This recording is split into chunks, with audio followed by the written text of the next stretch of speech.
భారత రాష్ట్ర సమితి విద్యార్థి విభాగం నాయకులు కంచర్ల రవి గౌడ్ ఆధ్వర్యంలో జిల్లా కేంద్రంలో గల తెలంగాణ భవన్లో విలేకరుల సమావేశం నిర్వహించారు.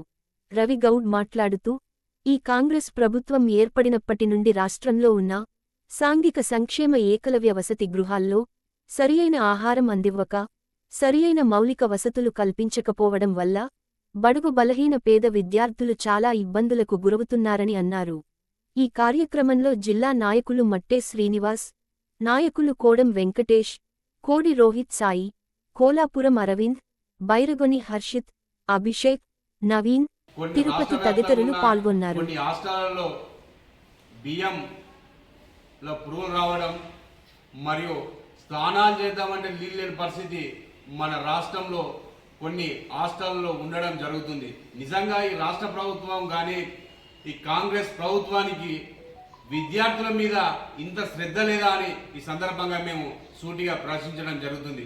నిజంగా ఈ రాష్ట్ర ప్రభుత్వం విద్యార్థులపై వాళ్ళు దాదాపు అంత పేద విద్యార్థులే హాస్టళ్లలో చదువుతారు కాబట్టి హాస్టళ్లను మంచిగా విజిట్ చేసి అక్కడ సమస్యలను తెలుసుకొని అక్కడ వాటర్ లేక చాలా ఇబ్బందులు అవుతున్నారు. కొన్ని మరుగుదొడ్డలో నీళ్ళు లేక కొంతమంది దాదాపు విద్యార్థులు 2 రోజులకు 3 రోజులకు స్నానాలు చేసే పరిస్థితి తీసుకొచ్చిన ఘనత ఈ రాష్ట్ర ప్రభుత్వానికి దక్కిందని సందర్భంగా తెలియడం జరుగుతుంది.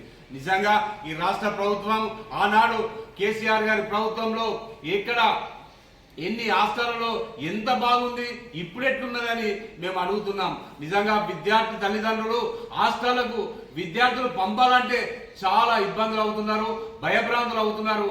కానీ ఈ రాష్ట్ర ప్రభుత్వం ఇంతవరకు పట్టించుకోకపోవడం చాలా దురదృష్టకరం. నిజంగా ఈ రాష్ట్ర ప్రభుత్వానికి విద్యాశాఖ మంత్రి దాదాపు 9 ఏళ్లు గడుస్తున్నా విద్యాశాఖ మంత్రి లేకపోవడం చాలా దురదృష్టకరం. నిజంగా విద్యాశాఖ మంత్రి ఉంటే వాళ్ళతోని అన్ని విద్యా అధికారులతోని సమీక్ష పెట్టడం జరుగుతుంది. కానీ మన ఉన్న ముఖ్యమంత్రి గారు ఇప్పటికీ ఒక విద్యా అధికారులతో ఏం సమీక్ష చేసినారని ఈ సందర్భంగా అడుగుతున్నారు.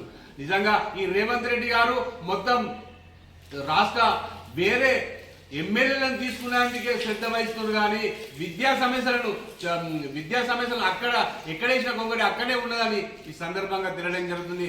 నిజంగా ఈ రాష్ట్ర ప్రభుత్వానికి భారత రాష్ట్ర సమితి విద్యార్థి నుంచి ఒకటే హెచ్చరించ జారీ చేయడం జరుగుతుంది. నిజంగా ఈ హాస్టల్ ఉన్న సమస్యలన్నీ వెంటనే పరిష్కరించాలి. లేకపోతే తెలంగాణ రాష్ట్ర వ్యాప్తంగా బీఆర్ఎస్పీ భారత రాష్ట్ర సమితి విద్యార్థి విభాగం ఆధ్వర్యంలో ఆందోళన కార్యక్రమానికి శ్రీకారం చుడతామని సందర్భంగా తెలియడం జరుగుతుంది. నిజంగా ఈ రాష్ట్ర ప్రభుత్వం విద్యార్థులంటే ఎందుకు ఇంత చులకనని మేము అడగడం జరుగుతుంది. ఆనాడు విద్యార్థులు యువత నిరుద్యోగులతోనే ఈ రాష్ట్ర ప్రభుత్వం ఆనాడు ఏర్పాటు చేయడం జరిగింది.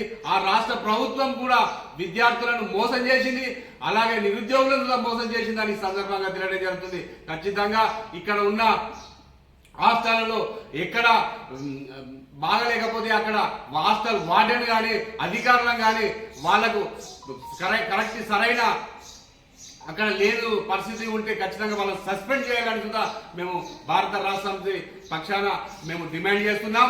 లేకపోతే విద్యార్థులతో పెట్టుకున్న ప్రభుత్వాలు ఇంతవరకు లేవని సందర్భంగా తెలియడం జరుగుతుంది. నిజంగా ఈ రాష్ట్ర ప్రభుత్వం కాంగ్రెస్ రాష్ట్ర ప్రభుత్వానికి ఒకటే హెచ్చరిక చేస్తున్నాం. నిజంగా మీరు విద్యార్థుల భవిష్యత్తు ఆటలు ఆడద్దని ఈ సందర్భంగా తెలియడం జరుగుతుంది. విద్యార్థులను ఖచ్చితంగా వాళ్ళు హాస్టల్లో పోదామంటే తల్లిదండ్రులు చాలా ఇబ్బందులు అవుతున్నారు, తోలాలంటే జనుకుతున్నారని సందర్భంగా తెలియడం జరుగుతుంది. ఈ దాదాపు ఈ రాష్ట్ర ప్రభుత్వం వచ్చి నుంచి ఎక్కడెక్కడో అన్ని హాస్టల్లో ఎన్నో సమస్యలు ఉన్నా ఇంతవరకు ఈ రాష్ట్ర ప్రభుత్వం నోరు మొదమకపోవడం చాలా దురదృష్టకరం. నిజంగా ఈ రాష్ట్ర ప్రభుత్వం వెంటనే ఈ చర్యలు తీసుకోవాలి. లేకపోతే భారత రాష్ట్ర సమితి విద్యార్థుల నుంచి పెద్ద ఎత్తున ఆందోళన కార్యక్రమం చేపడతామని ఈ రాష్ట్ర ప్రభుత్వాన్ని హెచ్చరించడం జరుగుతుంది.